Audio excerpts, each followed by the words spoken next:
Hello, fans of DM and DMer. Thank you for joining me again. This is Nate, as you probably know. I never know how to start these things. Should I? This is only episode 4, plus everything else that's happened in the Dice and Desire world. Should I introduce myself? Should I say who I am? Is that the polite thing to do, just in case someone jumps in at episode 4 for the first time? I don't know. Feels a bit weird to be introducing myself this far into the podcast, but equally, it feels weird not to introduce myself. But there you go. My name is Nate. I am the DM for Dice and Desire, if you didn't already know that. I'm also the host of DM and DMer, the interview show where I, a DM, take someone who is DMer than I and talk to them about their styles and their history with TTRPG, and also find out who they are. Now, before we actually get into the introduction, and I tell you who's on this episode, which you probably already know if you've clicked the podcast link, I just wanted to make a little bit of an announcement. So DM and DMer was a creation of mine, something that I wanted to do. I was enjoying talking about, as I go into this episode about, I was enjoying talking about Dungeons and Dragons and TTRPGs amongst friends, and I wanted to expand that, highlight other people. Having now done 4 episodes, I think that this showcase will work better if I set this show up in seasons. So I'm going to look at doing DM and DMer. I'm looking to do that in seasons of 6 guests, and then take a break, and then I can concentrate on the rest of the Dice and Desire game, the Storm King's Thunder game. Also try and play with other people, get some other experiences, and be able to bring that back to the conversation when I speak to others. I also am very conscious that although this being a full weekly show, I don't want to be too repetitive. I don't want to be having the same conversations necessarily with each person. So basically this is a short announcement to say I've got 6 guests lined up, or I've already recorded 4 with 2 more to record with. And then at the end of episode 6, we're going to take a short break, and then DM and DMer will return, hopefully a little later this year for season 2, where I can line up some new people to talk to. I go into it at the end of this episode, and I don't mind mentioning it here. Touch wood, if everything goes well, we're going to be having Mike from the Billowing Hilltop on in episode 5, and then we're going to close out the season with hopefully, touch wood, this is hot off the presses, Declan from Romancing the Dungeon. And then that will be series 1, episode 6, and like I say, short break, and then we'll come back later with who knows who that may be. Will it be one of our other players? Will it be new people? Who knows? But yeah, season 2 will be later in this year, and then in the meantime, hopefully I can gather a load of new information and come back to the table with all of that. So there you go. But let's get to today's episode. We've got Hamilton on today's show from Dragons Duel. Now, I during the interview, I was very conscious of the fact that duel could be sort of 3 words, really. It could be duel as in to fight, it could be duel as in dual purpose, or it could be, if we're not saying it correctly, jewel as in the stone, like the precious stones. So to clarify, it is Dragons Duel, D-U-E-L. So if that isn't clear, then here we go. This is me spelling it out, literally spelling it out for you. Hamilton's a fantastic guy. I get into how his appearance on the show came about, and it's quite funny, and I'll give him a bit of stick over it. But I'm glad he did, because this was a fantastic chat with him. I don't know if it's my longest episode yet, but it certainly was around that mark. And yeah, he was just a really lovely guy to talk to, very passionate about the gaming world, and brought some interesting stuff to the table. We delve into, obviously, Dragons Duel, what that's all about. We talk about his history with TTRPG systems, and we also find out that he's also a musical lad. So out of the 4 guests so far, we've got 2 musicians, and then I don't know what James's background was necessarily. I mean, he worked in radio, so he has that tangible link there with music. And then you've got Will, who is by his own admission a performer. So so far all 4 guests have their fingers in some performing pies, should we call it. I've been rattling on for many, many minutes, and you just want to get to the show, don't you? You want to hear Hamilton. So I am just going to close this out. I'm going to say thank you very much for listening so far. Thank you very much for any support you've given this show, and indeed the rest of the Dice and Desire podcast. And keep listening. Love to you all. I'm going to hand over to me and Hamilton.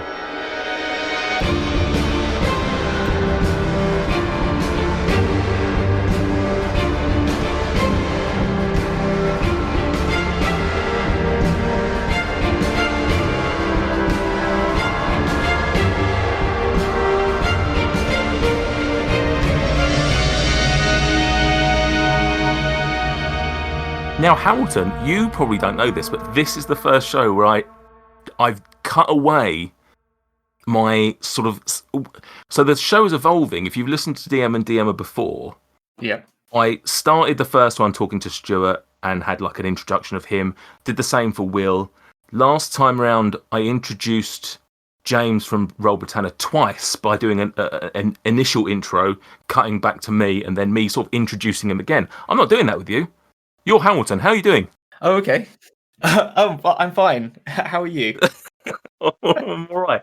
That was all contrived. That will all go in the show, by the way. But point being is, I'm not gonna sit here now and say, oh, I'm joined by so and so and so and so, because I've already done that a couple of minutes ago. Oh, okay. I like that. Very professional. I like it. Yeah, the show's evolving. You're the first. You're the guinea pig on this new non-introduction. That means I don't get to hear the horrible things you say about me in your introduction. So this is just random guy named Hamilton that's has a really crap shit name. Yeah, you'll get to hear it at the end of the month when I've edited it and I've said all that crap. And I've got some pretty bad things to say. Don't you worry about that. I'm sure. There's a long list somewhere in lots of people's pockets. Very happy to be on the show. It's actually, I really enjoyed listening to it. So it's an honour to be one of the guests amongst such giants that have been on here before me. So that's kind of... Well, once you've had Will, who is just a tour de force on Twitter, once you've had Roll Britannia, who are, just doing staggering numbers, where do you go next? You just go to the bottom again. You go... Oh, well... Oh, no. You go to Hamilton. You coming on the show came about off the back of me.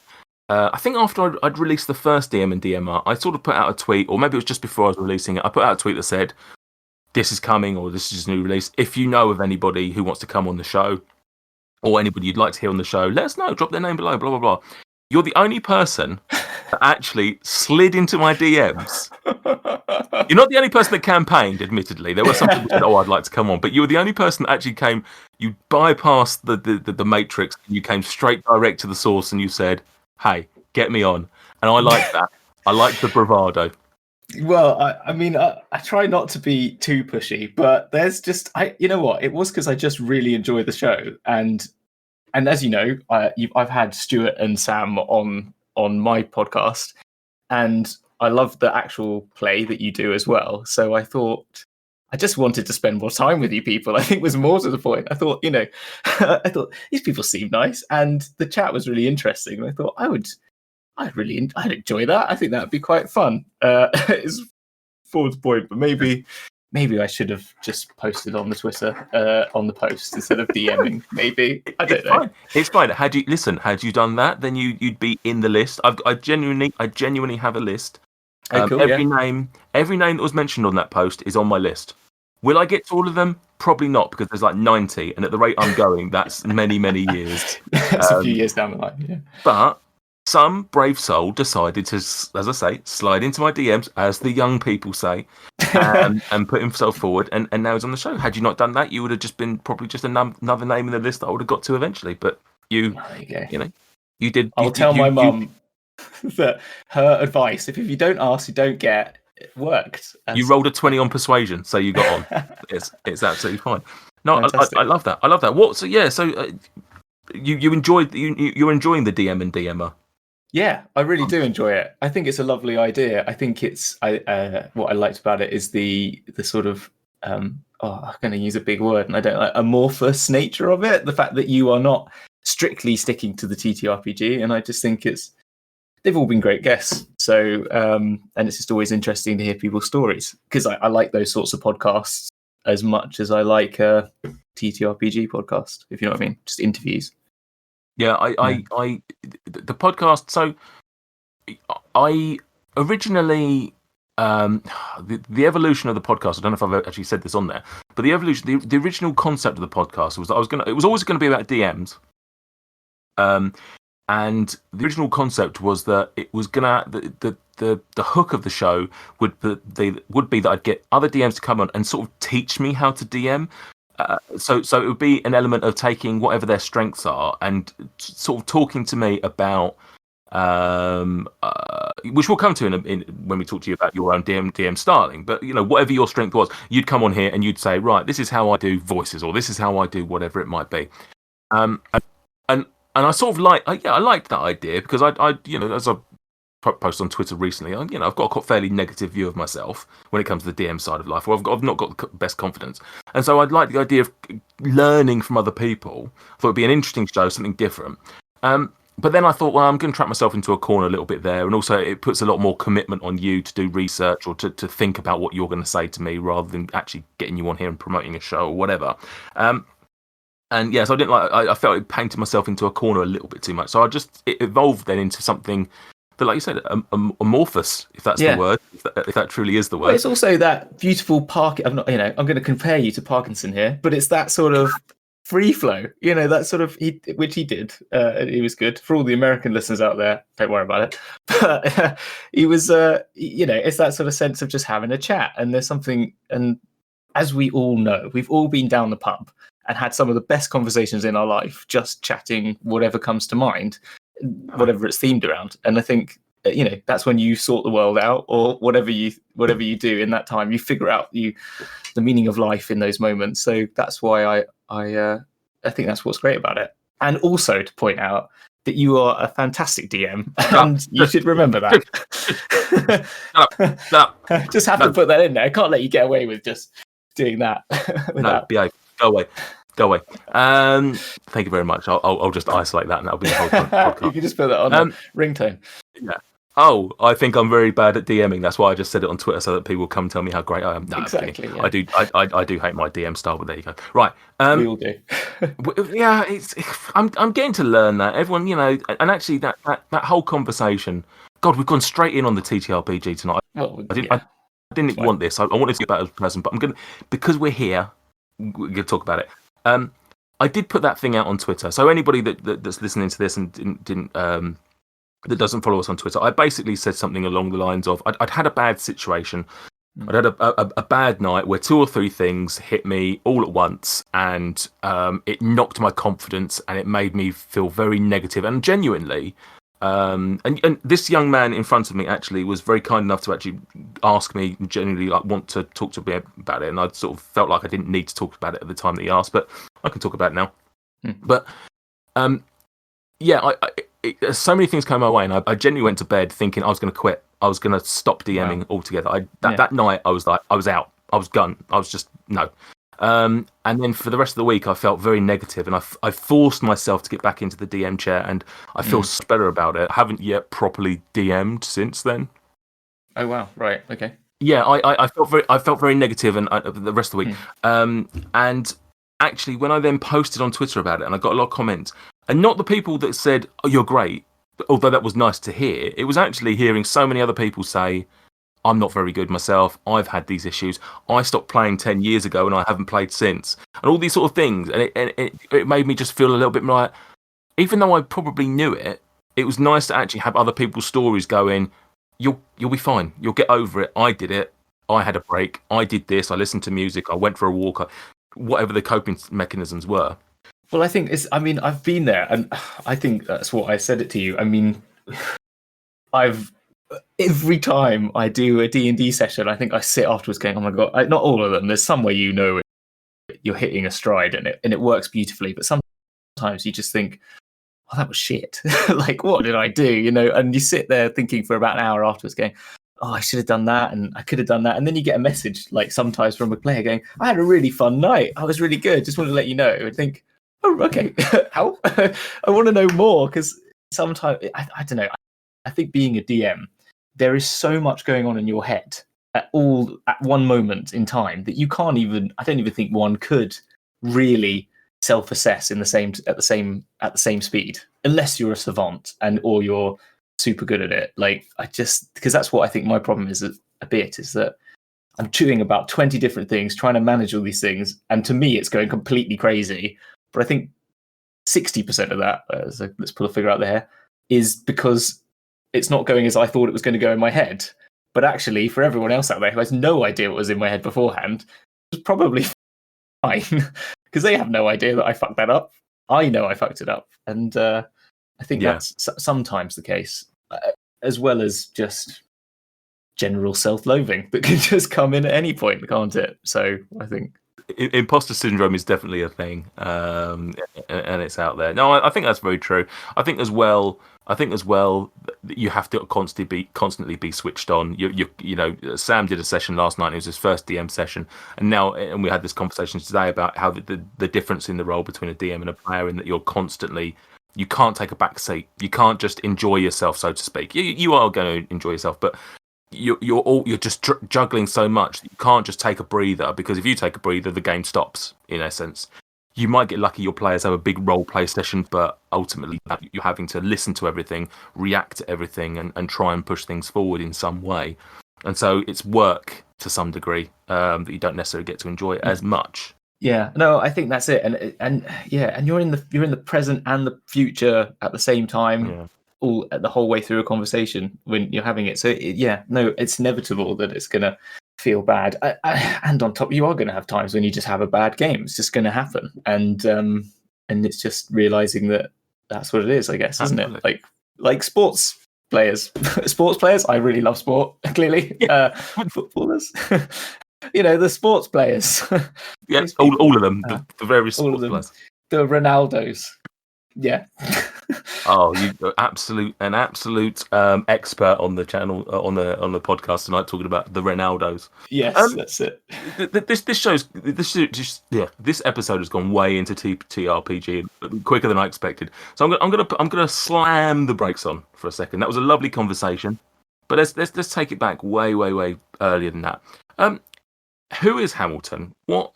Clearly, you're a big fan of sports. We've already yes, you've established that. Yeah. But who is Hamilton? What else are you into? What's your passions? What are my passions? Well, as you can see behind me, there's a put together drum kit over that side. There's a guitar in that corner, and if I turn my camera this way, you'll see blue lights on guitars. Nice. And another guitar over there. So there's music is a big passion of mine. I was listening to this is the thing, I listened to the same show, but like I was thinking, listen to Stuart, and I was like, I had the same intro as Stuart. Music has been my life from when I was a kid. I'm a failed rock star. That is my story. My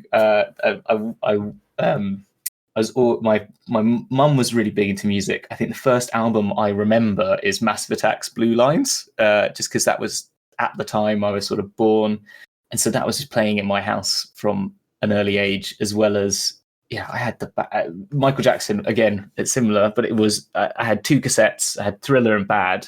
I played them till they turned to mush, and I bought them again within a year, sort of thing. And I had all the videos. I still got the Thriller making of VHS on my shelf up here, and the Moonwalker VHS on my shelf up there. If you want, I can prove it to you. And again, I just wanted to dance. I wanted to make music. I wanted to be a guitar god, and Bowie as well was another big influence, as it's pretty obvious by my Twitter handle being a picture of me on Bowie's face. So I was always a performer. My mum will always tell me, she'll always, whenever she can try and embarrass me, she'll bring out a billion stories about wherever I was a kid and we went to the theatre, I would be the person to shout out in the theatre heckles at people as like a 5-year-old. Wow. Because I thought it was all panto. I thought every theatre show was panto, I think. So I just assumed I'd get involved. And I was very, and if my bosses were listening, they would agree with me about this. I'm a very outspoken chap, generally. And I'm not afraid of just getting out there and just doing something to a certain extent. I don't mind making a fool of myself, I think is the point, which is very easy to do. And so, that was my childhood. Was just I did lots. I wasn't a very good singer, and I'm still not a very good singer, which is the downfall and the shame, the ultimate shame of it. and you can find my singing on online if someone wishes to. I did a ballad of a biscuit golem for one of the Twitter things, so you can find how it's all right. I think it's okay. Where would one wish to find this? Where would one find this? If you just search on Twitter biscuit golem, it will come up as one of my tweets, and then you'll find the track. And I did a song about a biscuit golem that came up in one of our episodes. And but yeah, that is it. I was in bands as a kid. I had my best mate Dan, basically, who was my brother in arms and our sort of mischief maker friend. We just used to make music together. That's what we used to do. We used to meet up on a Saturday, go to my room, get Audacity. So I've used Audacity for about 20 odd years, because from when we were about 13, and we would just record albums together. And they were crap. They were really crap. I've still got some of them. And they're not going online, that's for sure. No one needs that. And we did like gigs that went to like 50 people, nothing major. But that's my big. If you ask me what my biggest passion is, that was it. And then I sort of, I play guitar occasionally now, and I drums a bit when I got a room that I got into a house that I could have a room for drums. But that's like, I think listening to music and making music is what I always wanted to do. But then I've always been very artistic otherwise. Oh, that sounds so dodgy saying it. I've been always very artistic. But I'm sorry, I'm rambling. I'm probably ranting on now. Listen, I spent the first 10 minutes or so of this episode, or 20 minutes of this episode, talking about myself, and it's supposed to be about you, so don't worry about it at all. See, the problem is because I want you to ramble, I want you to talk. I don't want to stop you, but equally, going through that, there's a few questions that have obviously popped up in my head, so I'm going to go through them. Big music man. So what you are? I'm not. I'm probably, when you say the Ronaldos, I'm probably the Bowies. It's music is. I like it in the background. I don't really have any passion for it. It's good and I appreciate it, but I don't really. It's not a love of mine. It's maybe a few years ago when I was a teenager or whatever, but now it's just something to set the mood. What's your favourite? So you say Bowie. Is that your favourite artist? Is? I think I respect Bowie the most as an artist. I think that's the right way to put it. I think I couldn't say who's my favourite artist, but he's definitely. I think he's the one that I would suggest has meant. I think a lot of what he's done means a lot to me. If that makes sense. So I think what he stood for about expression of individuals and being who you are, I think is really important. Above just the musical range that he has, and the sort of ability to just reinvent and adapt and become excellent at so many different genres of music. I mean, a lot of people could argue there's similarities, obviously, but he just took to glam rock as well as he did. He's the only artist who did the 70s and survived the 80s with his dignity intact, right? That's what I'd say. Paul McCartney didn't quite do that. I don't think, the people of Led Zeppelin, like Robert Plant and Jimmy Page, they couldn't do that. There's not a lot of artists that you could say did well in the 70s and also did well in the 80s. And I think that's a bit of a weird thing to say, but I think it's just that ability. And, but yeah, I wouldn't be able to say anything other than, he's probably someone I respect the most. But as a musician, I have so much music. I don't even have a genre I like. It's just I like music a lot, and it ranges. So, is there any music you don't like? Is there any music I don't like? Ignoring like the real far outreaches of ultra thrash metal or something like that. I like that. See, that's the thing. I like death metal as much as I like a bit of classical music. But the music that I'd say that I haven't put enough time into, and I said this very briefly to Stuart about is jazz. I've never had I just can't, it's too much for me. I look at it and go, that's the whole thing in itself, and I haven't got the time for it. So I'll listen to the greats, and I feel bad for it because I feel like I'm probably missing out on something really special. But yeah. It's funny. I once had when I was 18, I had an interview to go and work at R Price, Which some of our listeners may not remember, but our price was the HMV of its day. It was a music and probably just music at the time. I'm not sure there was a thing like DVDs. I'm not sure. Yeah, I think it did some VHSs, but I think it was mainly music. You're right. Yeah. But I had an interview to work on the shop floor in our price, and same conversation was happening. What music you're into, and I think I said, I'm very eclectic, and I think I like everything. And I think he said, okay, what don't you like? And I said jazz. To which he said, oh, that's a shame because jazz is my favourite genre of music. I didn't get the job. Now I don't know. I don't know if it's because of that one sentence or whether I was just a scrawny little horrible 18-year-old that they didn't want to employ. But either way, I'm blaming it on jazz. It's jazz. I blame it on jazz. Yeah. Fuck jazz. I think listening, a big inspiration of the show was the DM Zach show. I don't know if you've ever listened to it. No, I haven't. And he actually, one of his guests termed the phrase jazz DM. And it stuck with me. It's very true. Like being a DM, you have to have that sort of jazz element of just going with the punches and going with what feels right. I don't know a lot about jazz, but my feeling is that unlike a lot of genres of music, there's a lot of just going with the flow, and I think you've got to do that for DMing. So it's interesting you say that it's jazz, because I'm the same as you. Jazz is just an area that I'm not particularly familiar with. Second question I had was being a performer and a musician and all those sort of things. You must be incredibly pleased with how your musical's doing. Oh yeah, I'm very proud of it. It was a long time writing it, and but the Golden Globes and all the Tony Awards have really turned my life around. Yeah, my name used to be very unique as a child, and then some Formula One driver. That is a sport I do actually support, and before Lewis came along, but then this Lewis chap turned up and took my name from me, and then some bloody massive, amazingly creative, and one of my favorite things that I've seen show also took my name from me, which to be honest, I'm happy to give up to both of those people because they're both very talented things. But it also I used to be the only person I think that I knew that someone could shout my name in a crowded room and it was about me. And now when people talk about it, I no longer have that privilege, which is fine. I get over it because they deserve it. But it's just, that's the thing. The show is so incredibly big and popular now that I genuinely wasn't sure whether your name was actually Hamilton or whether you were just incredibly a big fan of the show, that it just happened to be just your funny little name. Like your name could be Mark, really, or even Mark Hamilton. Hamilton could be your surname. And I was genuinely scared that I was going to get you on and you go, yeah, actually, sorry, my name isn't Hamilton. You've been calling me the last couple of months, and no, it wasn't that. It definitely is my name. It's been I've got an even worse surname, which I won't repeat on live on any recording because it's just the worst name ever.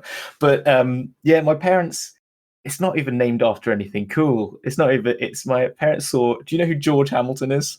He's a very orange man. He used to do the Donald and Aitchison.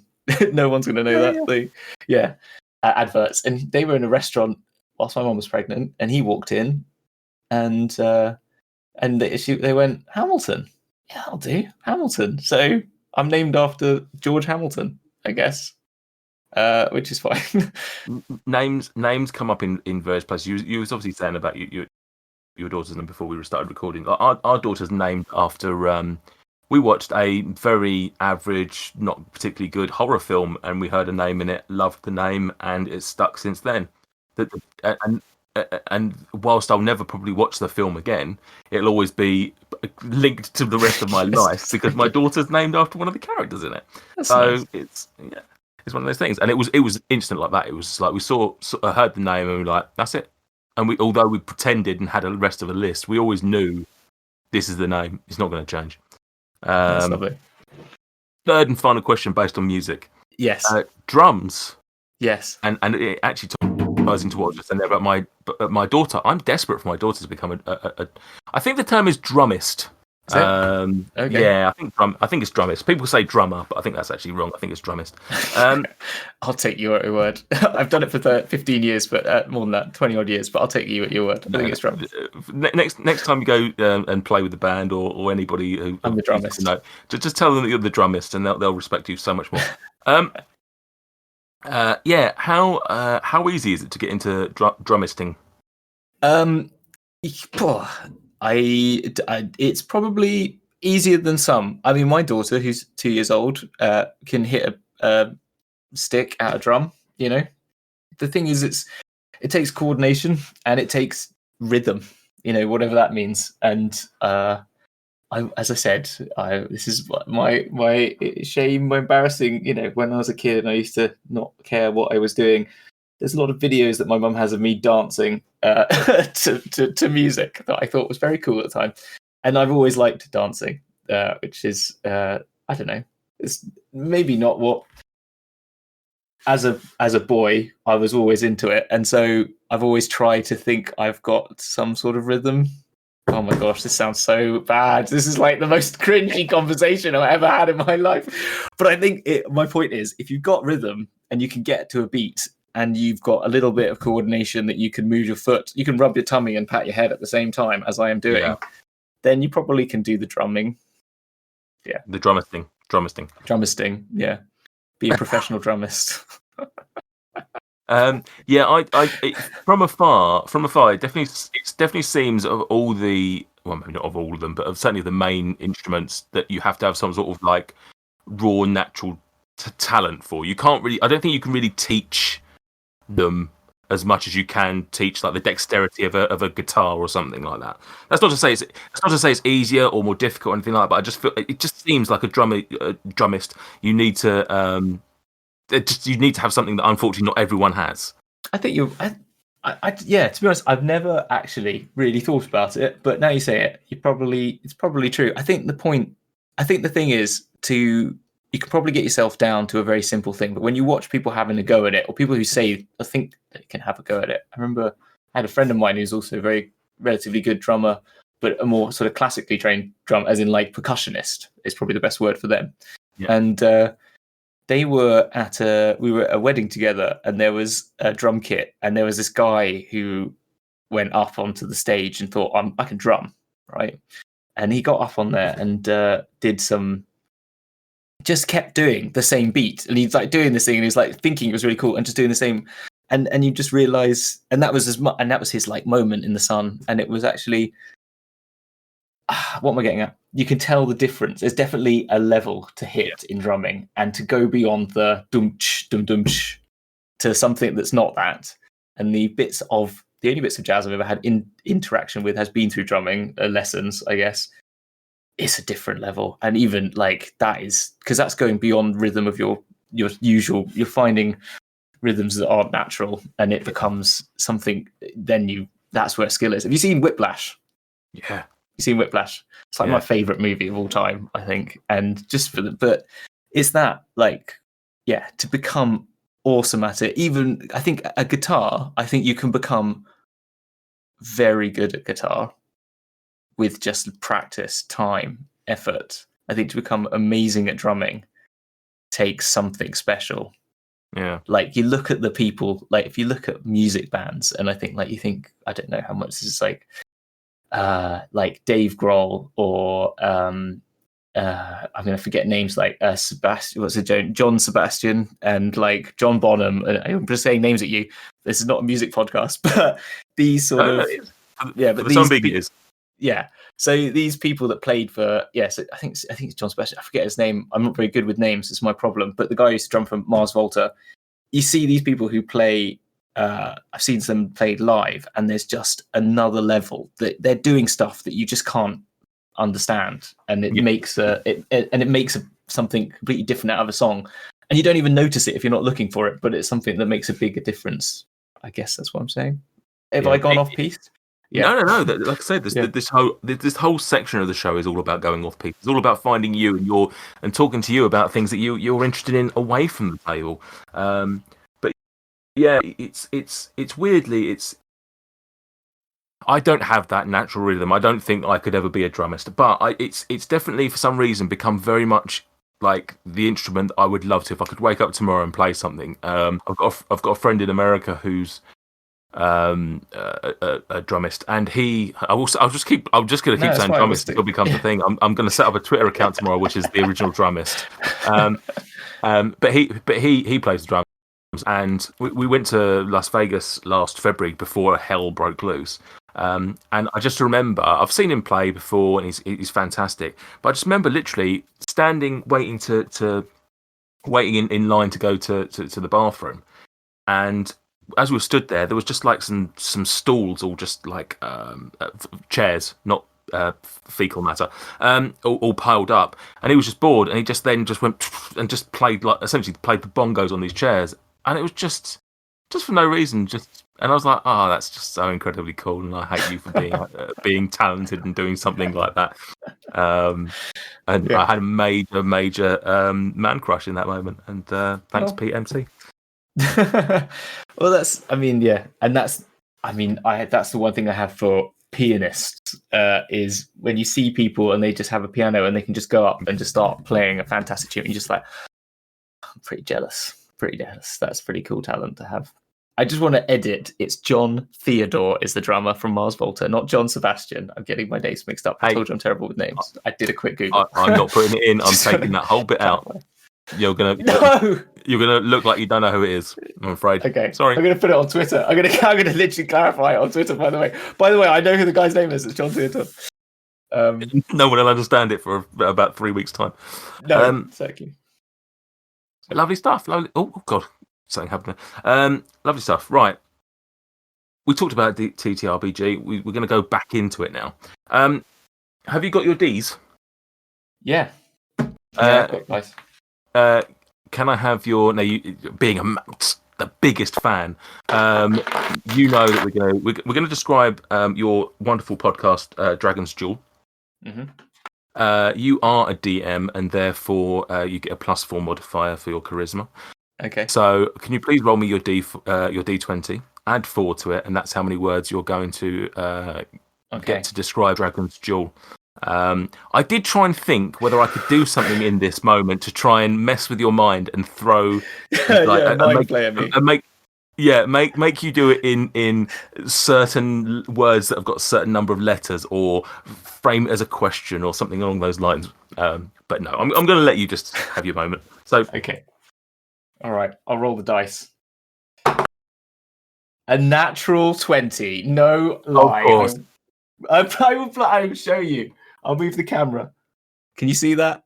Where is it? Yeah, well done. Yeah, natural 20. Yeah, well done. Natural 20. Right, well, there you go then. You get 24 words to describe your podcast. 24 words. I don't bloody need them because it's not the most easy. Okay. I've got my fingers up. Here we go.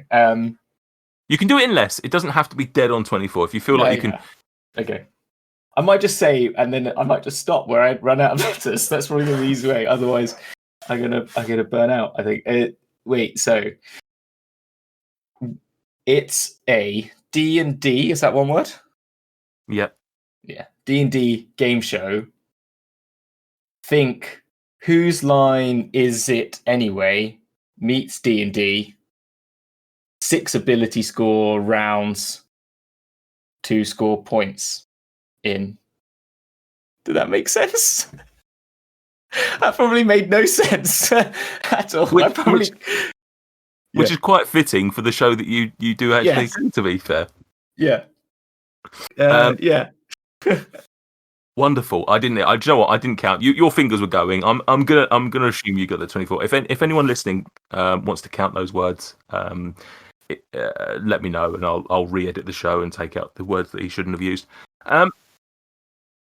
Right. Get that frivolity out of the way. Let's talk about Dragons Duel. So it's madness, basically. It's the ramblings of a person who's gone insane, and I actually wanted to get you on the podcast because I was worried about you. This is, as we record, this is Mental Health Awareness Week, and I'm worried, Hamilton. I do have someone looking after me. Yes, they bring me tea and they keep me sane. No, it's fine. Whose brainchild was the show So obviously, talk us through the show. You've got you, and you've got your regulars, your regular guests that you have on. I do, yeah. You want to give them a shout out as well?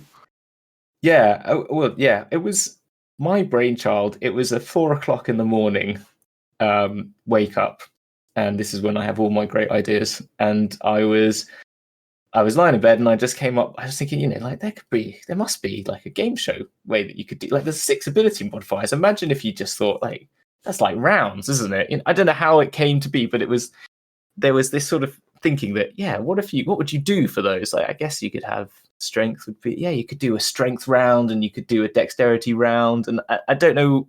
It just came to me at that time in the morning, and I spent the best part of after I got that, I have my phone obviously next to me as everyone does these days, and I started putting some notes down at like 4:00 in the morning, and then I put my phone back down and left. And then the next month, I just kept trying to figure out put some time towards this idea. How can I make a D&D game show that's based around the 6 ability modifiers and make different using board games or just social deduction games or whatever, or any sort of games. And I just consumed a lot of media on game shows and different things. I watched Challenge TV like a mad person, just seeing what could I make these of, and that's how it came about. And then I sort of got a sort of proof of concept on a piece of paper, and I then thought I kind of built up the courage to then post about it on Reddit and on Twitter, because I was already on Twitter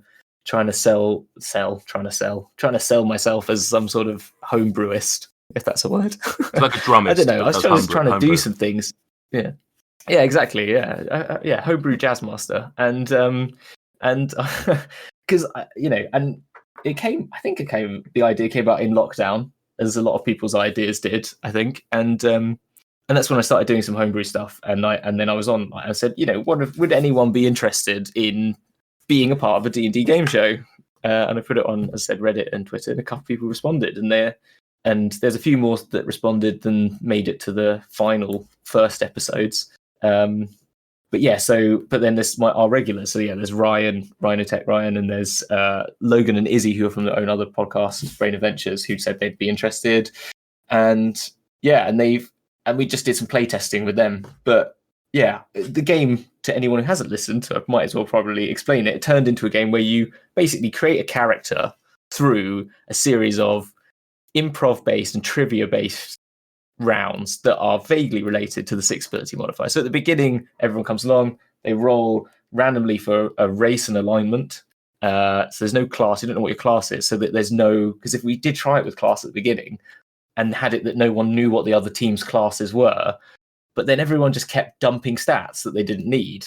And actually, we wanted it to be more chaotic. We wanted everyone to fight hard for each stat. So we did that. And then at the end, you randomly roll for your class. So you can end up with a 2 charisma sorcerer, and that's useless. But that's kind of part of the fun as much as anything. And it's really, they're not meant to be taken seriously. And the rounds are who's like improv rounds. And that's kind of, so that's what we do. I don't know why I do it. I think it's fun. I don't know why I do it. That a man of conviction about his own podcast. I don't know why I do it.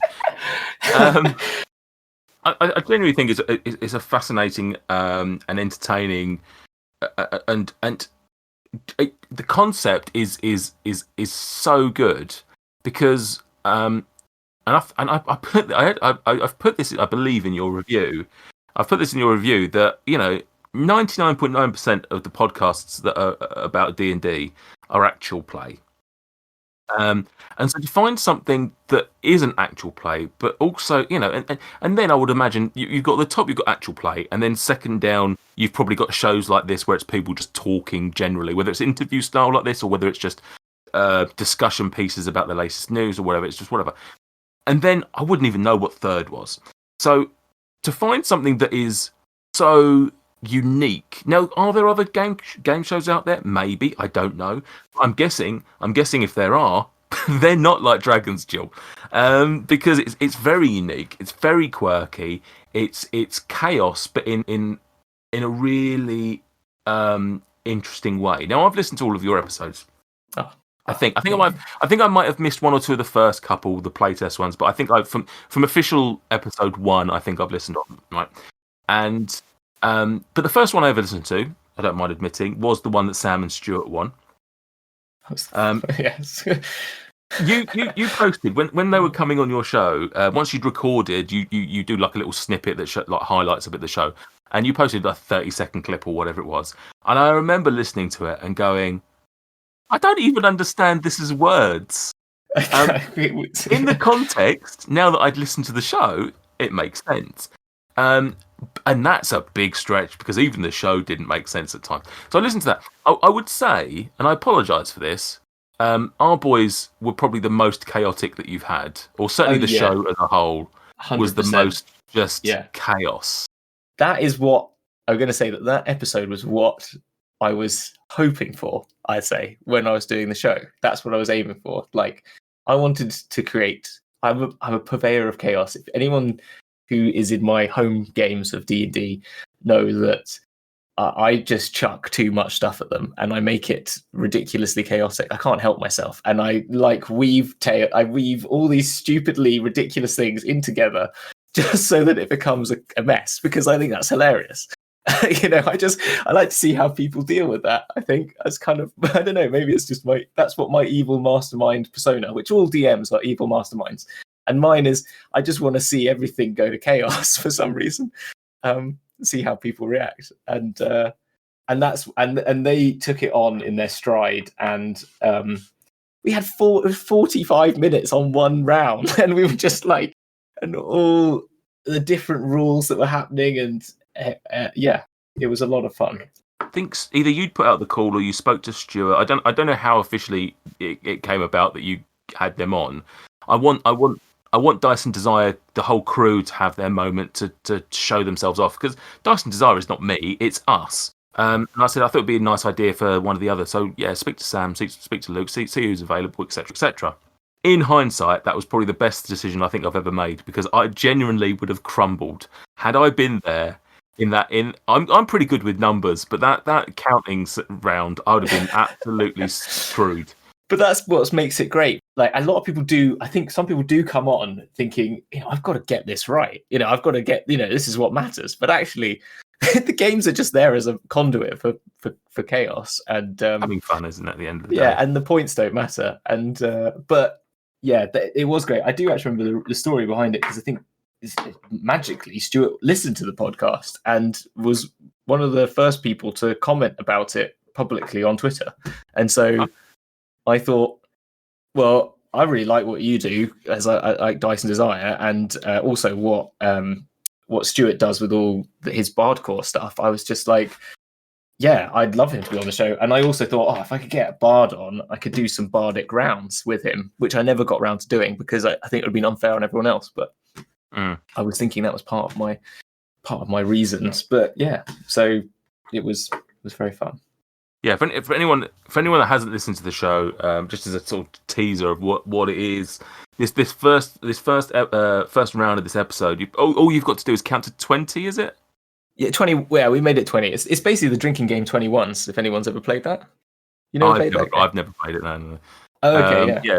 And so as you're going along, if someone you throw in rules that are certain numbers, you've got to say certain things. You might have to say it in a foreign language, or you might have to spell it out, or you have to use animal noises or something like that. And if you get it wrong, then another rule gets added, and it was just insanity at one point. It is called confusion. Like, that was the name of the game. And that's how a lot of the games come about, by me looking at the spell lists and going, I can make a game out of that. Like, Vicious Mockery is the one I'm really working on at the moment, because I think there's a great game in there somewhere, and I think I've got a few ideas for it. But I thought Confusion, and then I thought, I remember that game, like when I used to play drinking games a lot at school, and I thought at uni and stuff, did probably play drinking games at school as well. But and I thought, this would be fun, and this will just bring more chaos. So yeah, and it did. Yeah, you can't. If you say 2 numbers, it goes backwards. If you say 3 numbers, it skips. And if you and then if you muck up, you add a rule. And then it just kept adding rules. And then I forgot to add the rule that they kept changing the number you could get to, which is just evil. So it would be like they get it wrong and go, well, the new rule is you go to, and I had to no, no, fuck it. You can't change the note. You can't. I had to stop. I had to calm the chaos down in the end. It must be something to do with being a musician, because Stuart, as lovely as he is also an agent of chaos, and he is very willing to tear the walls down if it benefits him. As much as he will help anyone, he will definitely, if he can, in scenarios such as your own, try and help himself. And I mean that with all love and sincerity, Stuart, because you are listening. Who would be? There's that cliche question of, who would you like to DM? But let's apply it to Dragons Duel. Who would you like, celebrity wise? Would you like to have at the table? I think you did. Did you say about somebody recently on Twitter? I think and I think it was brought up by someone who's a friend of mine who's also likes the show, who said, I think there's obviously I got into TTRPGs for the second time in my life, about 2018. So that was when I got back in, and obviously that was around the time Critical Role was all starting to really kick off, and so I have a lot of respect for what they do. And so would I love to have any of them on the show? Of course I would. Would I love Sam, to have, wasn't it? But if I could have Sam Riegel and or any of them, but if I could have Sam Riegel on the show, I think he would. I don't know if I could handle it, but I think I would love to try, because I think it would be, I could just imagine him being someone that would engage with it to the full amount of its chaos, if you know what I mean. I don't watch or listen to Critical Role enough to know which one Sam Riegel was, but if it's the one I'm thinking of, oh god, yeah. I mean, so I've listened to a little bit of Critical Role, some of their very early stuff, and I would say of that table, he came across as probably the most chaotic of the table as well. I don't know if that's changed. I don't know if he's calmed down or if others got more, but certainly from the bits that he was role playing as Scanlan. Who? Scanlan Shorthold, when he was the bard. Playing the bard. Yeah. He was definitely quite chaotic there as well, as a personality as well, because obviously they were just talking. They would often just talk amongst themselves rather than playing the game, which was exactly bizarre. So I could definitely see why you'd identify with him and feel that he would be good at the table. But yeah. I think I said even at that same conversation that my DM style, or my ultimate DM, like if I could be the ultimate DM, is I'd like it to be as good as Critical Role, but Sam Riegel is the DM. If anyone can imagine what that's like, because that's kind of what I do. I'm not no one. I don't think, I'm not Matt Mercer, and I don't want to be Matt Mercer, because it's just not the sort of games that I can make or I want to play. But I think they're fantastic, and I love what they do. And it's just a great show. But yeah, I'm in it for the fun and not as much just like, I know a lot of people do it for the laughs as well. And I do, and I'm not saying I want to be serious, but I also just do it to enjoyment. Do you see what I mean? So it's like, as much as laughs, it's just, I want it to be like game shows, basically, or like roller coasters. Yeah. That's kind of what, like roller coasters. Yeah, like roller coasters. Just euphoria, I guess, is what I'm going for. Yeah. Wonderful. So yeah, that's the Dragons Duel. Please, we'll do a recap at the end of the episode. But are you just basically Dragons Duel on everything? If people want to find you, yeah, it's just Dragons Duel on. Yeah, it's Dragons Duel, all one word, on Twitter, and Dragons_Duel on Twitch, because we're actually now focusing more on being live, because that ups the chaos, basically. Yeah, I was going to ask about that. So you've transitioned into Twitch, presumably. Yeah. I did a live thing for Lorai's. Did a charity week for a few great charities, Mind and Equal Justice League and Who's COVID Relief Fund. And she said to be on Twitch, and I thought, I'm passionate about Mind, particularly. Mum used to work for it, so there's a lot of good there. And I thought, I think it would be a fun thing to do. I'm up for helping out and doing the show. And that sort of forced me onto Twitch. I think it was kind of what I needed. And we did it live, and it was really good fun, and it was addictive. And I thought, this was just immediate, it's immediate response. How I've talked to you a lot about how I run the podcast. I'm not like a lot of other people where I'm 6 months ahead of myself. I've recorded 80 episodes and I'm chill and everything's going out as smoothly. Yeah, like some people I know, I'm very envious. Well, our episodes that are dropping right now, just to make you envious, our episodes that are dropping tomorrow is the final one we recorded, the final minutes that we recorded in 2020. Oh my god! So we've literally got all of 2021's recordings yet to be touched. Yeah. So I was working hand to mouth on the podcast, and which is not sustainable for a start, but it's the way I work. I'm not. Yeah. If I've done something, I need to get out there. Do you know what I mean? To a certain extent, I want feedback, and I would like to know what's going on, and I'm eager to show what I'm doing. I've always been like that. So, and then the Twitch was just, and also the point of the game I think is the personal interaction would be great. And we have really enjoyed when we did that, having people being a part of the show, being part of the rules and changing like adding additional rules into the game or shouting out barbarian, which is a silly thing in the game. It just makes it more fun and more chaotic. And I think hopefully people are enjoying it. We've only done one live, which was that one, and we're doing sort of one shots at the moment, which are sort of fun as well. But yeah, we're starting again the next season, all live. So yeah, hopefully. Nice. Well, good luck with that. Like I say, I'm a big fan of what you do.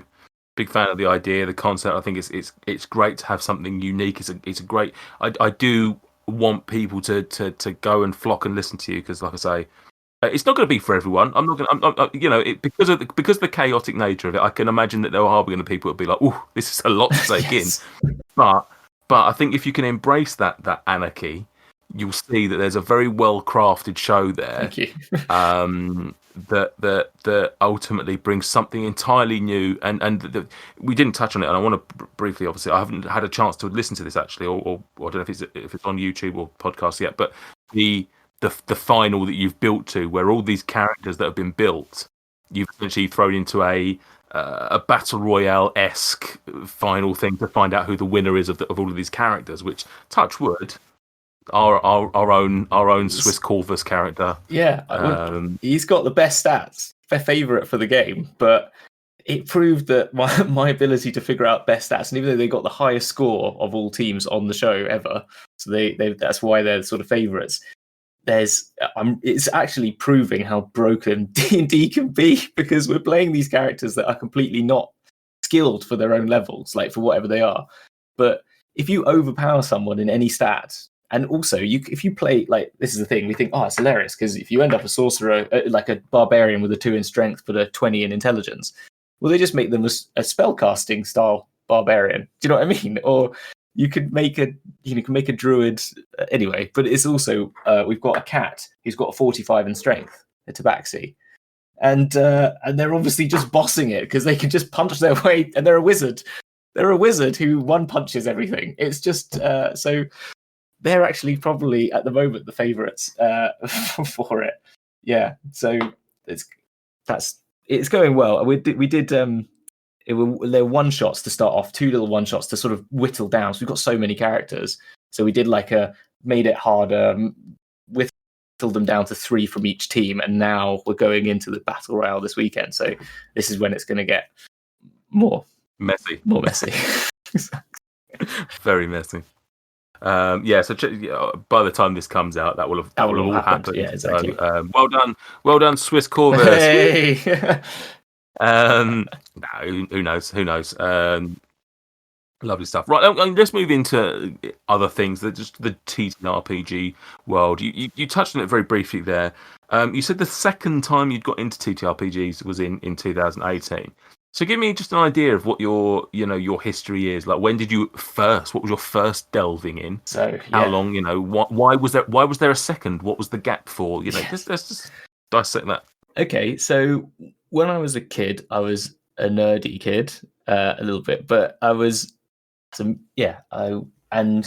was into, and actually at the time it was my I was born in 87, so in the 90s is when I sort of became a young child. So when I was around 10, it's 97, and Warhammer was massive. It was really big. I think you've talked about this on previous shows, but I've got my other things on my shelf here is a load of white dwarfs from the 90s that I've just kept, and some which I bought to fill in the numbers I missed because I'm sad like that. But I wanted them, and they were at one point cheap on eBay. And yeah, so I had and a lot of people at school were really into it, and so we had a group, and we used to play and paint the miniatures, and we played terribly. We were too young to really understand the whole intricacies of all the rules, but we knew that you could move things around, and we'd move our tanks and stuff like that.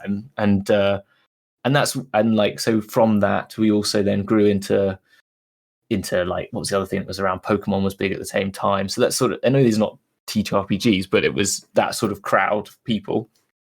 It's not so much role playing. But then I had one friend who I can just count who was really big into all like TTRPGs. His mum, to give you context of his mum was the best hippie I've ever known. I went to stay at his house once, and this story I've probably told a lot of times to people who do know me, but I was staying at his house. When you're a kid, you go, I'm going to stay at my friend's house overnight on a Saturday night. I got woken up at 4:00 in the morning in the spare room by his mother, got me into a car, didn't tell me where we're going. My mum didn't even know about this, right? So put me into a car, drove us to Glastonbury, straight from where I lived outside Aylesbury, if you know where that is. Yeah, and well, we're coming back to that. I can't believe that's only just dropped into the conversation. That's my hometown.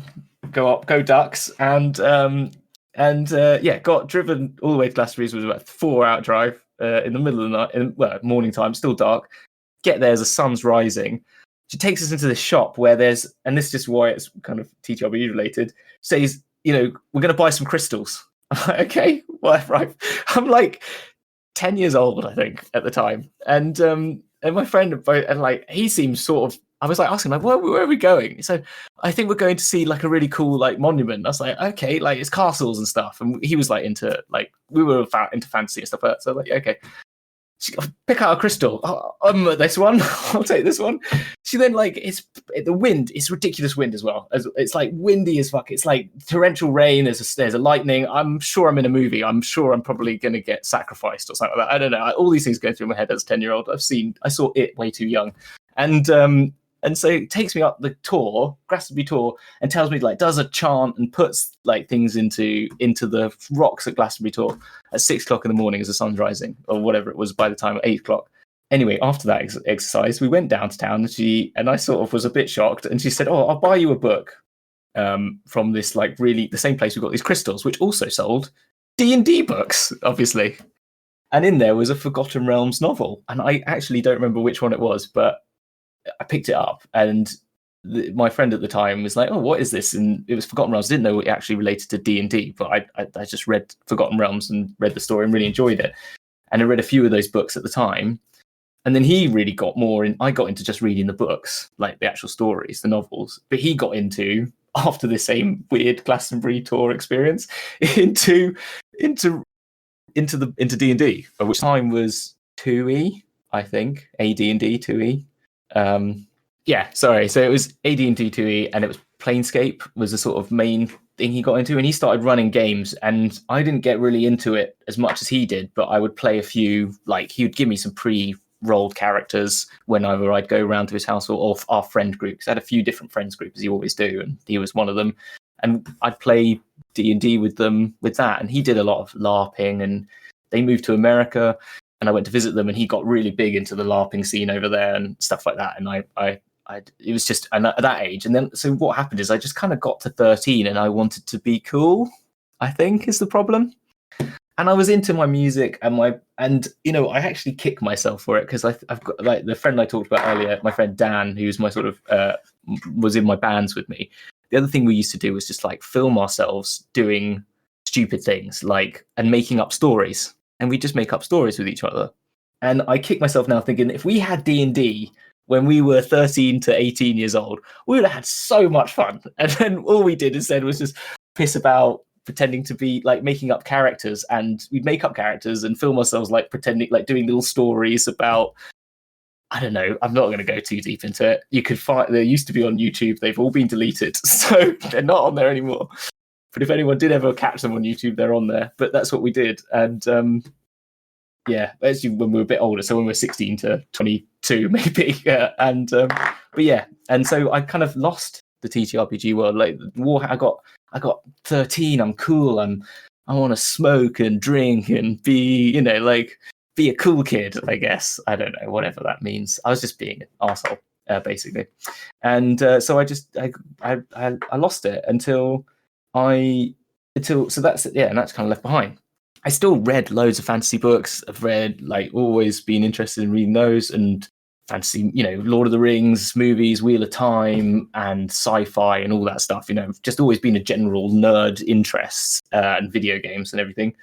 And then it's kind of, I got to 2018. I had a bit of a quarter life crisis at 30, let's say, without going too deep into it, about like just I moved back. I was living in London for a bit, and then I moved back to Bath, where I am now. And I kind of hadn't really. I was like moving to a new city, all that stuff. And even though I went to university here, but whatever. And I thought, I haven't got any hobbies anymore. Like I play my drums, I play guitar, but I've got a few friends that live down here. But I was 29, and I hadn't met. Moving to a new city, hadn't got all my friends who were from here were all in London. And so I thought, I need to get a hobby. I need to do something, and I thought, let's try. There's a board game group across the road from where I work. There's a social club that used to hold a board game evening, and I thought, you know what, I'm going to sign up for that, and I'm going to go play board games, and that'll be fun. I like board games. I love Monopoly. My gosh, don't get me started on Monopoly. I'm the Don. Sorry, I'm ranting again. I'm sorry. I got. No. Yeah. I asked the question, what's your history with TTRPG? You're doing exactly what I asked you to do. Do not apologise. That's fine. So I went to this board game, and there was this group in the corner who were being very quiet on their own. Didn't cut so you play a board game, and then once you play a game, you go move around and you play different games with different people. But these people just stayed in the corner, not doing anything. Right? They were just staying in their corner.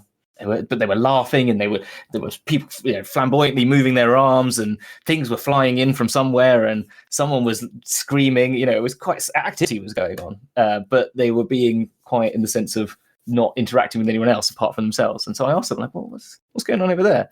And like, oh, they're playing D&D. And I said, D&D, yeah, I used to play that. Yeah, I'd like that. And then I just went, why haven't I? And it kind of clicked, like in that instant of like, the little like space going past your brain. You're putting all these equations together. Like, I should play that again. That would be fun. That would be so what I enjoy. And why haven't I been doing this for years? And all those sorts of thoughts going into my head sort of at once. And I went, and so I asked to join their group, and actually they didn't have any openings, which is fine. Like they had like a long-standing campaign, and they had enough people, but they were very kind. They weren't like gatekeepery or anything. They were just being honest about it. So I thought, all right, I'll go on Meetup, and I'll put a call out saying, look, hey, I want to start a D&D group where I am, and got some feedback. And then this holy Avenger person came along and said, hi, my name's Joe. I'm a video game creator. Do you want me to be your DM? And I was like, yes, Mr. Jesus man, you can be, yes, please. And he came and just took our little group, and that's how I got back into D&D, basically. That's it. Goes on longer, but yeah. No. I mean, I'm fascinated to hear the rest of it, but like it's just amazing. Like I can sort of I don't want to say identify with that, because by no means do I have the same story, but like fantasy was like a huge thing for me growing up. A lot of the films like Labyrinth and all those sort of things, and to this day I've always talked about like my favourite board game of all time was a game called Hero Quest. Oh yeah, I don't know if that's one you. I know of it. I've never played it, but I know of it. Yeah. Yeah, and it's sort of it's D&D, but without the role play. Really, it's more sort of combat driven and searching for traps and searching for treasure in rooms. But I don't remember there being any role playing to it. Yeah. And I just loved it. And I was an only. Well, I wasn't an only child. That's the wrong thing to say. I had half brothers and half sisters who were all very much older than me. So I was brought up like an only child, as in I had no siblings and no younger siblings. And sometimes, I was just the sort of kid that was happy just to sit in on his own. And I would often just play Hero Quest on my own. I'd play both the, for want of a better term, the Dungeon Master and the Barbarian. And I just loved it. And it was such a big thing for me. And then sort of, it just the whole thing sort of just slipped away. I didn't really. It's not like I didn't care about fantasy anymore. It just sort of, I don't know, it just became less and less important. I didn't play that game. I got older. I moved on to various other things, and it's only been over, I think, probably a bit longer than you. I got back into fantasy as like a media. A guy I used to work with many years ago. He sort of lent me some books called the Thomas Covenant Chronicles, which were fantasy, and that sort of like got me back into it. I then read Game of Thrones like before it was a big thing. I read the Song of. I was literally reading it before the first series came out. So I was like, I'm very much a hipster when it comes to that, and all these various things. And it's always, and Lord of the Rings films, love them. Weirdly, never read the books, but I love the films. So fantasy's always been a big, maybe not always, but certainly for a long time now, it's been a big thing for me. It's just sort of the back of my head, just always been like, but what about D&D? Like, what is it? I don't understand what it is. Exactly. Yeah. I don't know what it is. Yeah. And so yeah, it's the same that like, and then it just built and built and built, and it's just like one day I just got to play this game. I just hear other people playing it or talking about it, and I'm like, I don't know what it is, and I need to get into it. And then it's just been since then just a big avalanche of just fun, basically constant stream of fun. It is, yeah.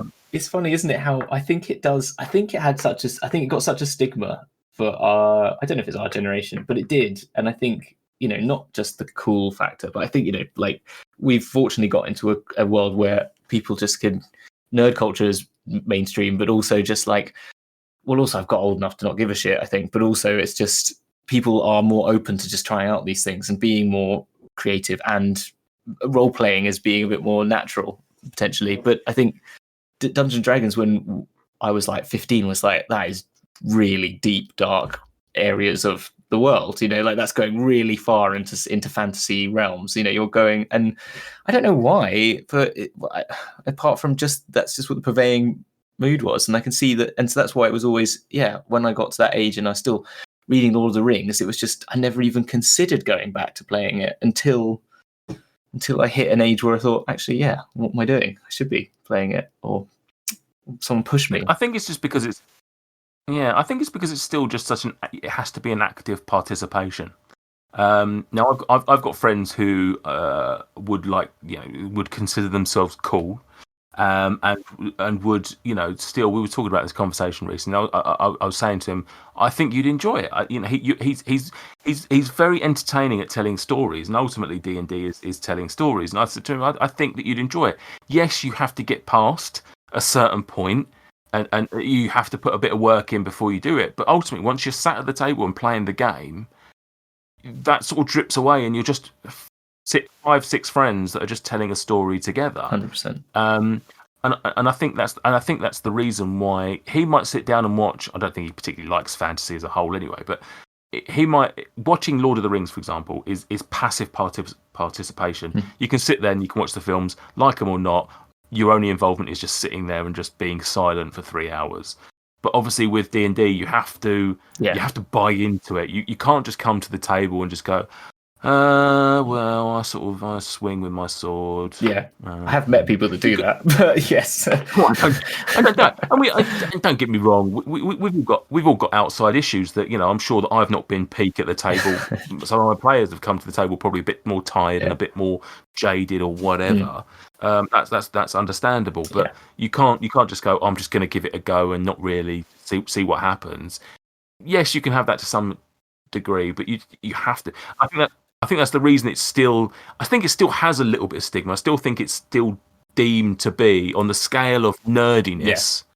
Yeah, it's probably the top. Yeah. In reality, I think the top is actually LARPing. Yeah. But I think D&D for most normal people is the top of that nerdiness chain, and it's a barrier that they probably will never cross.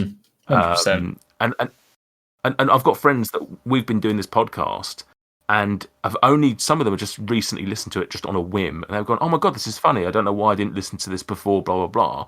We asked them when it first started, we were like, listen to it, and they're like, it's not really my thing. They've now listened to it and realised, oh, okay, it might not be my thing to play it, but to actually hear my friends just being idiots exactly. in a Yeah. fantasy setting.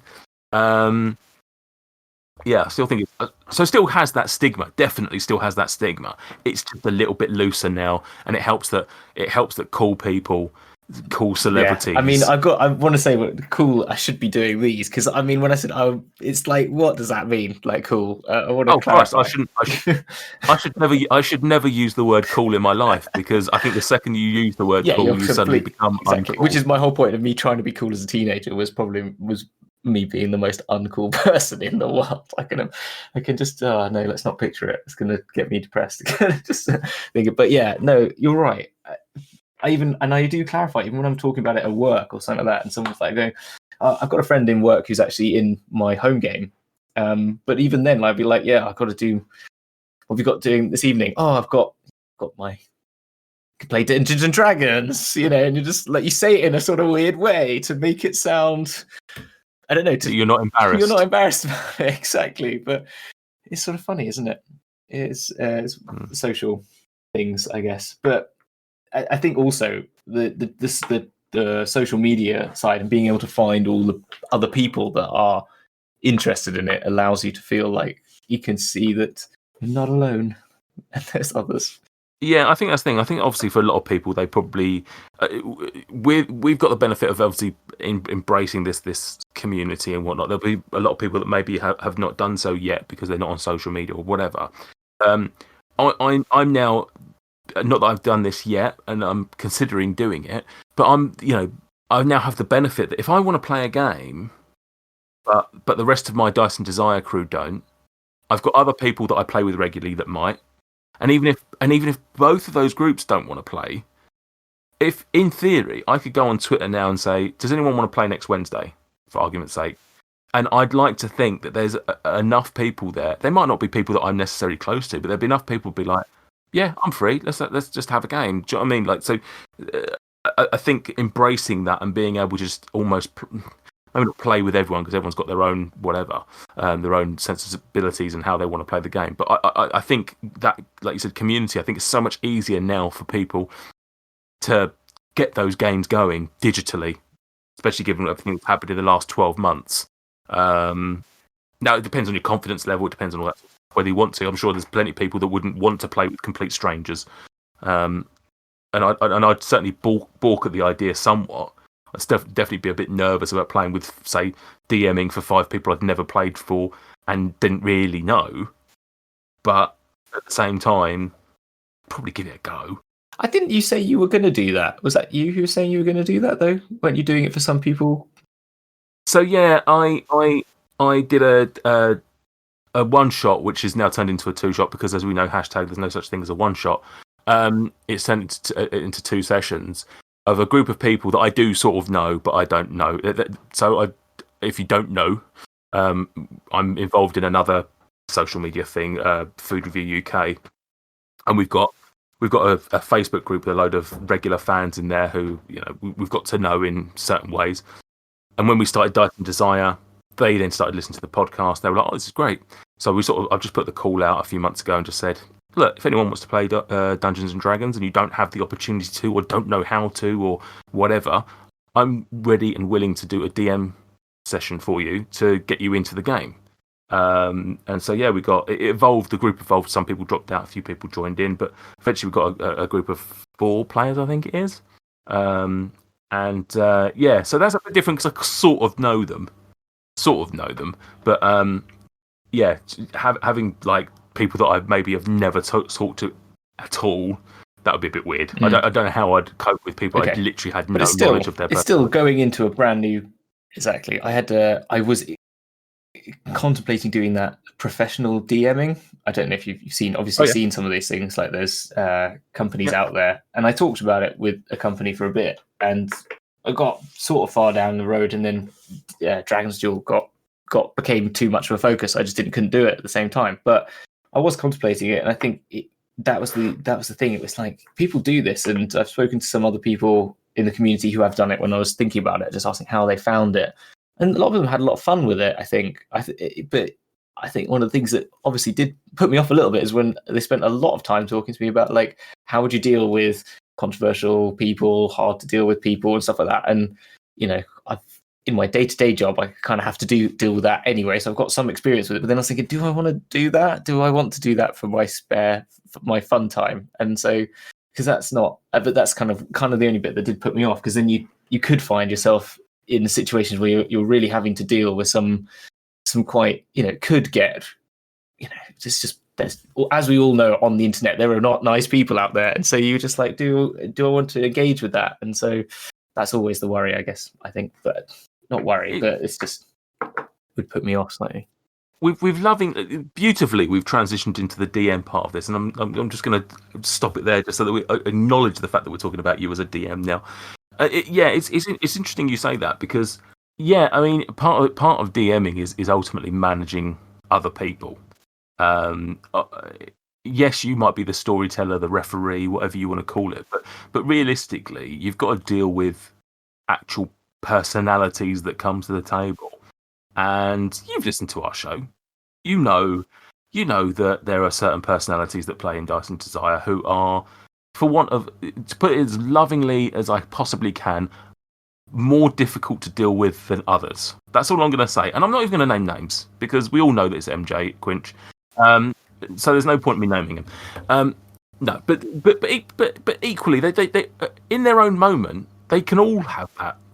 As much as I love Stuart, and he's genuinely a driving force behind our show, he out of nowhere started attacking on last week's episode as we record. He started attacking a character that had for no reason whatsoever. So even he has his chaotic energy about him that I had no preparation or no idea how to deal with in the moment. So they all have it in them to be like that, as we all do. I played a game last night where I was an owl folk that just spoke very, "Hello, I'm Helen," and it was just a weird little mousy, strange little ranger that wanted to hunt things. It's the nature of it. So it's difficult enough dealing with people I know. Yeah, exactly. And love when they come to the table with chaotic energy. Dealing with a complete stranger. That's it. It's and I don't know how I deal with it. That's the thing, and having to, when in my day-to-day job, I have to deal with quite tense situations. People might know I'm an architect by day, and so I have to deal with clients, council people, planners, lots of people that get angry with me, around me, near me, all those sorts of things. And it's part of the job is being. We always joke this, being part marriage counsellor for clients, because there's some interesting. You get quite into people's lives. You're building their house or doing something with the house, and you've got to deal with inter-family conflict in the middle of a meeting with all these other people there, and you're sort of chairing it. And so it's sort of, I've got a bit of experience of it, and it's kind of like I do that a lot in my day-to-day job, like managing a lot of people. I, in that sort of sense, do I want to do that in my spare time?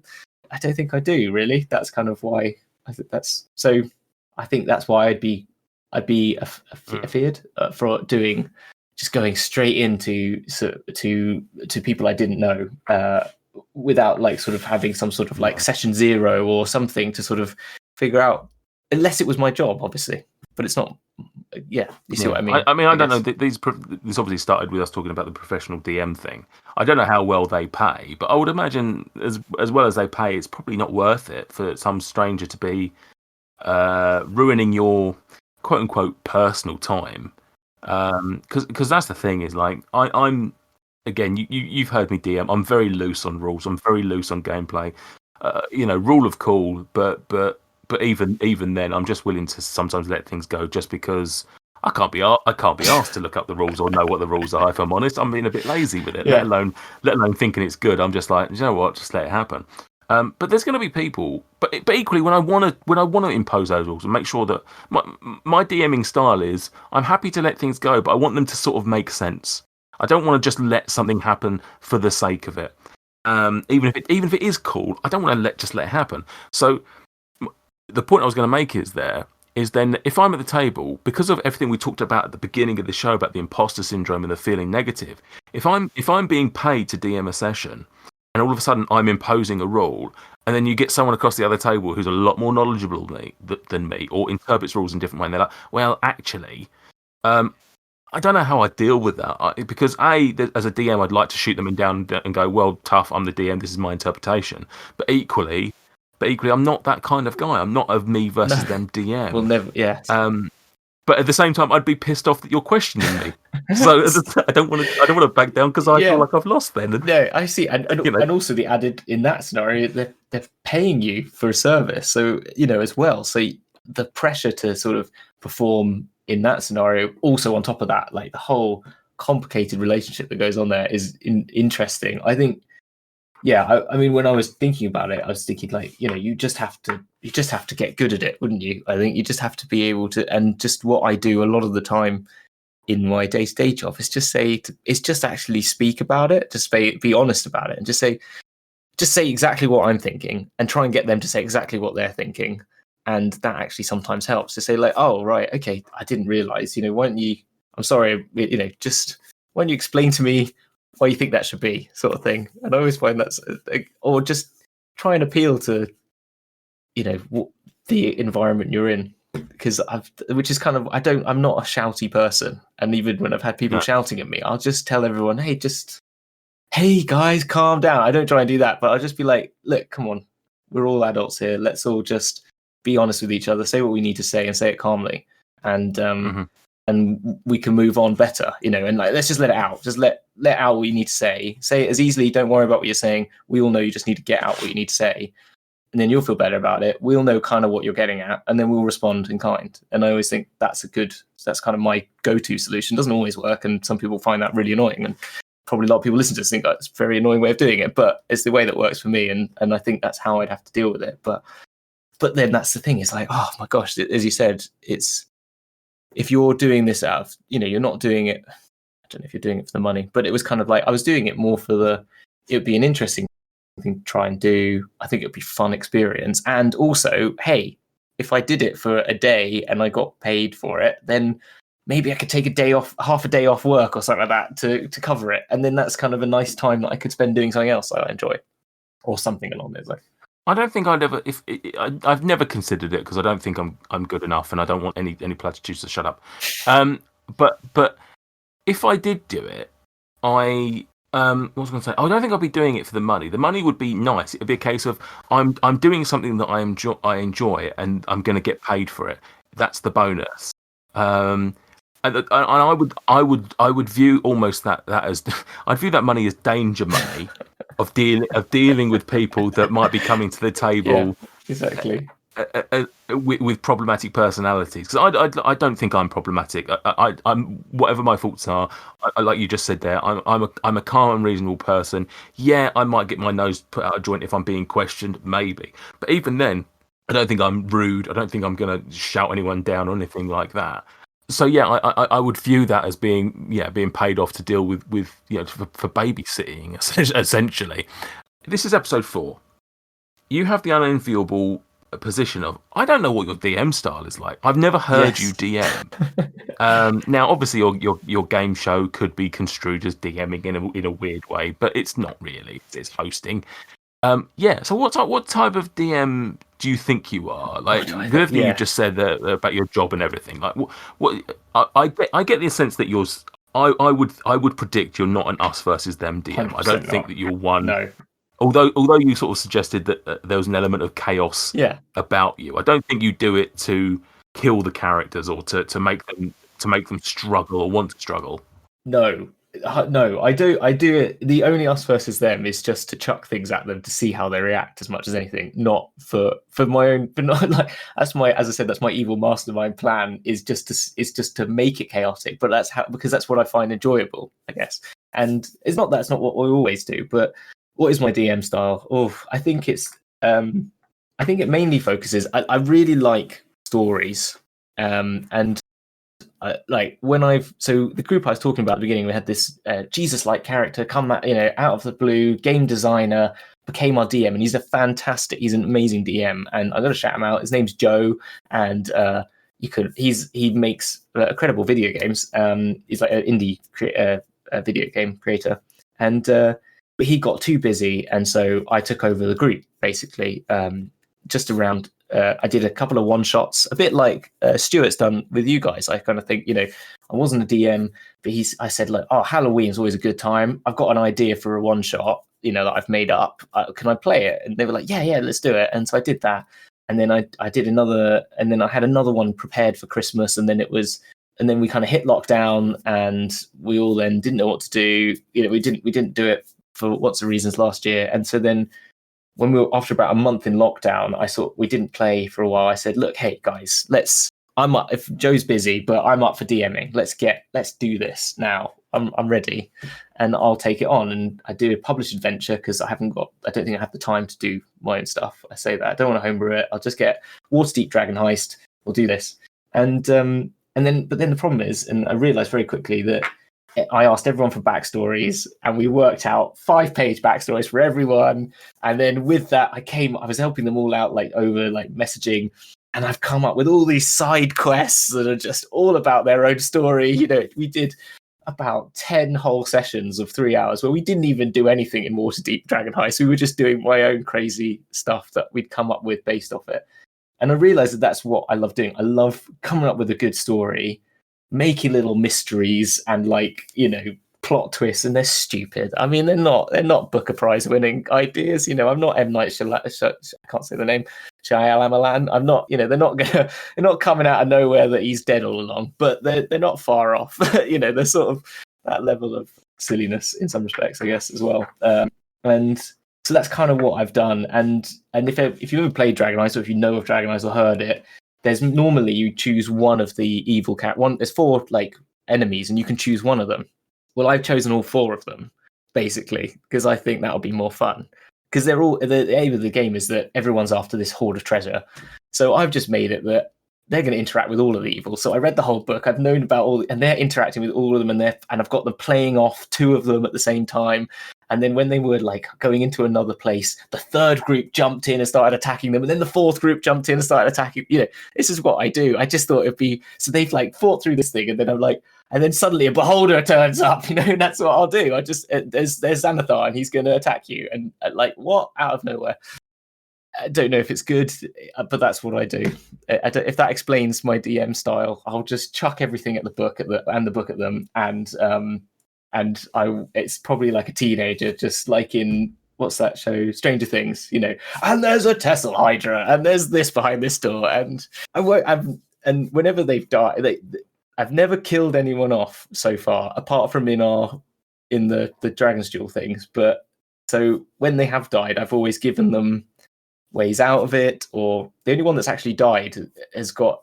Oh, by the way, we're playing an evil or neutral character campaign. They wanted to play evil characters, but it's PG-13 evil. We're not. Yeah. They're only in it for greed or money. They're not super evil. But one of them's made a deal with Asmodeus. Yeah, exactly. And so when he dies, he just goes and has a chat with Asmodeus and gets turned into a demon for a bit and gets superpowers. That's how I did it. Instead of him dying, he just became this ultra beast for a few sessions until he'd paid back his dues, sort of thing. That's how I played it. So it's just silliness. Did that? I think that explains it. I mean, so with that, do you prepare for all of that? Are you when you say you throw these things at them, is this something that going into sessions or going into story you've already got in your mind you're going to do that, or are you more coming back to an earlier conversation, a jazz DM whereby you get to a point and you go, actually, do you know what, this would be quite funny if I did this, or not funny, but if I were to throw this at them, it would be cool to see how that plays out. I think the best sessions I've had have been where I've done half and half. And I think the best one, if I don't do any prep, I've had one where I did no prep and it turned out beautifully and it worked, and it was all just happening because I kind of knew sort of where I was going. But I think I find I need a good basic structure. If you saw that I did my notes are normally just sentences about what might happen and things like that, and just general notes, but then allowing me the freedom to just do what happens in the moment. So it's a balance of the two. That's not a great answer, and it doesn't put me in either category, but it's just if I don't put practice, if I don't have a backup, it does start falling apart quite easily. I've noticed that, and I have to really push hard to get it going in the story. Or if it's too structured, I realize I'm railroading them, and that's not. I've done a couple of those episodes where I realize they haven't had any agency in this whole episode. It's not even recorded, but sessions. It's not. They've just literally not had any agency in the whole of this session, and that's not fun. I don't want to do that to them. So yeah, it's very tough. I'm writing a one shot at the moment. So without spoiling too much, I'm writing some one shots that will be hopefully performed, played is probably the better word than performed. That will be played. And this is an exclusive because I don't think I've mentioned this. That will be set in the same world. It won't feature the main guys. It won't feature their story, but it'll be set within the same world and take place at some other time. For example, after they've left Amphail, it'll be something that comes in afterwards and deals with some of the chaos that they've left behind them, or whatever. And I've got my creative juices flowing for that first one, and just like you said there, I've got to the point where I think I've got everything, and I think I know where I'm going with it. And I just sort of sat there the other day and I went, but is there anything for them to do in this? Like, I've actually got an okay story here, but apart from at the very end, have I railroaded this so much that I'm just telling them, go and have this conversation over there, go and have that conversation over there? Like, I don't feel like I don't know if I'm giving them any freedom, and that's because I'm trying to tell a particular story. I'm trying to work out a way that gives them the freedom to, like you say, gives them agency to do what they want, but equally keeps them closed in enough that they do what I want them to do. And that's quite a tough balance to try and sell. Now, luckily, because it's in a town, I can somewhat go on, just go and do what you want. And if they stumble upon the right people, I can have the conversations they need to. But at the same time, there's certain conversations that I desperately want them to have. And if they don't go in that direction, then it might end up that they, like, let's put it this way, if they're in town and I want them to talk to 6 people and they magically miss all 6 of those people, they've not done anything that I want them to do, and the story's just dead and there's no story there. So it's finding that way of, other than just, the character goes, oh, come and talk over here, like, which it's very difficult. I think one shots you kind of got to railroad though a little bit because it's a one shot. Like, you've just got to drive the story on. If it's a campaign, you're sort of more flexible. Like I was saying in my Waterdeep, they're in Waterdeep, so it's a big city. I can't just make that. That's why I took all their backstories, and there is I thought of it like I've got the map up on Photoshop, and it's got little icons like in Grand Theft Auto where there is this place and there's this place that you've gone to, and I've kind of marked them out. And there's little side quests that they could be going and doing. Like one of their backstories is someone's pretending to be them, and they're sort of they're sort of a bastard child of a noble who's been outcast, and so like his mother was like a mistress, and so he had this child, and then she got sent away and hidden away, and so he was like never, but he got given this locket that said who he was or whatever. It's really naff, but anyway, someone else pretending to be him, and he's only just found that out. Like someone's actually got working out with the noble, so he's seen that as that's just come through the story. So there's that little tidbit, and then there's another bit about there's some weird drug dealing thing going over here and stuff like that. And you can allow yourself in a city to let they were stumbling along someone dealing these weird new drugs that turn people into werewolves, basically. And so you're free in that scenario. Yeah. But when it's a one shot, you can't be like, well, here's 20 different things. Here's 20 one shots that I've made. Hopefully you'll pick one of them. You've got to sort of say, I don't know. I think that's the key. But equally, there's a difference between there's railroading them and hoping that they go in certain directions, and actually giving them. I mean, obviously within that, let's say I've got 6 people for them to talk to. I guess I can give them the agency of how they talk to them, the order they talk to them. Do you know what I mean? I can say, here's a list of chores that you need to do for argument's sake, and then they go and do it however they want to do it. And then what they, from those information, what they do with that information is their choice. But yeah, it's I just had that moment where I was like, okay, I'm ready, and then I went, oh, just the back of the brain just went, "Are you sure you're ready? Because I don't think you are." It's horrible. It's horrible, and I'm very much a prep DM, like you said about um, uh, when you said earlier about how I was a good DM. Again, I disagree with that, but it's just because I prep so much. I just need to read and know and everything, and so when I get to the session and like all chaos comes my way, I'm like, shit, I didn't prepare for this. I prepared what the book told me. And you want to talk about who made this bridge? I don't know. That's not in the book. Curge Dunkle, some just imaginary thing that's popped out of my head. It's good when it works, but sometimes it's just too much, and it's difficult. It's very difficult. Right, I'm conscious of the time. It's getting quite late, and I do apologise for It's all right. It's been wonderful to talk to you, but we're going to play a little game. We're going to play Your Bards Right. Yes, as you know, I love a good game. So exactly. Again, I also tried to mess with this. I thought, oh, maybe I should make anagrams. I don't know what that would achieve necessarily, but there you go. And it also wouldn't be fair on our other competitors if you got extra points for just spelling, essentially. Okay.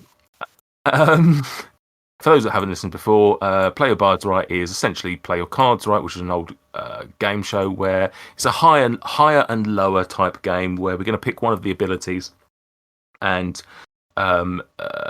based on that, we're going to Hamilton's going to have to choose whether the next name out of my dice tray of names is higher or lower. Okay. Essentially. The current record was achieved last time round, which was James, which was on a strength ability of 11. Okay. He got, and so let's see what ability you're going to go for. You got to be 11. You got to be 11. However, I'm keeping records for each different one. Okay. So if you get say dexterity, no one's done dexterity. So whatever you get, you're the best. You're the best at dexterity. Good. All right. Okay. I will roll a d6. I imagine then. D6, please. Yes. 5 wisdom. 5 wisdom. Correct. I thought about mixing them up as well. Yeah. So that people couldn't cheat and just go, well, actually, I know a lot about. I know the statistics of wisdom. Yes.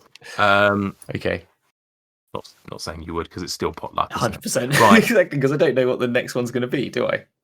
Exactly. But you might sit there. I don't know if you ever watched The Office, but in one of the episodes, Gareth talks about how he plays himself at top trumps and he never wins or never loses or something like that. So it could be the same. You could have listened to the previous shows, got all the characters, all the creatures that I've got, and just worked them all out and worked out the statistics. I'm not that. As you said, I'm not a full prep DM, so I didn't. Just going to do it on the fly. Right, your opening creature is a kobold. Their wisdom is 7. So, okay. For your first point, higher or lower? He's higher. It's got to be higher, right? You'd like to think so, wouldn't you? Ooh, Tarask at 11. Okay. Higher. Hit me. Higher than an 11. Oh, he's out already. Oh no! he's out. At least I could come last. with a 1. With gelatinous cube 6. Oh, for goodness sake! All right. Well, I'm happy with that. Well, let's put it this way: if nobody ever does wisdom again, yes, you're still the best. You're still the best. Best at wisdom, which is ironic that that wisdom ends with a 1. Yes. Hamilton. There you go. How? That's.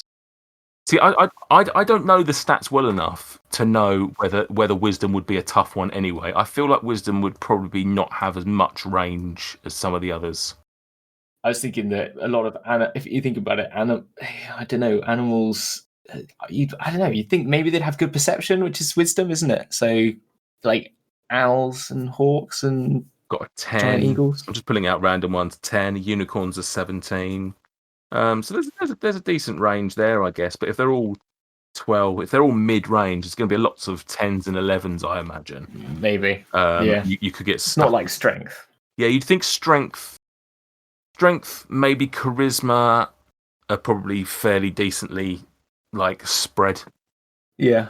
I guess. Well, yeah, maybe. I think in Charisma probably wouldn't though, because in some respects, a lot of them are Maybe because they're animals or creatures. yeah, creatures exactly. Talky people.